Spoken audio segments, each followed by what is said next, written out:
হিন্দু ধর্মে একটা কথা প্রায়ই শোনা যায়, উত্তর দিকে মাথা দিয়ে ঘুমানো উচিত নয়। কিন্তু কেন?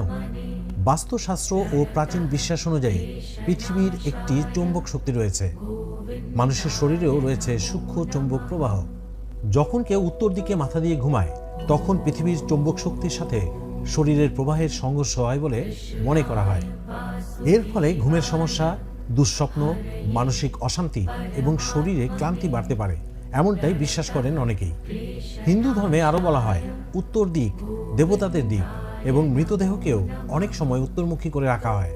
তাই জীবিত মানুষের জন্য এই দিকে মাথা দিয়ে ঘুমানো অশুভ ধরা হয়। তাই বাস্তুশাস্ত্রে বলা হয়, পূর্ব বা দক্ষিণ দিকে মাথা দিয়ে ঘুমানো শুভ ও শান্তির প্রতীক। প্রাচীন বিশ্বাস হোক বা বিজ্ঞান, শান্ত ঘুমই সবচেয়ে বড় বিষয়।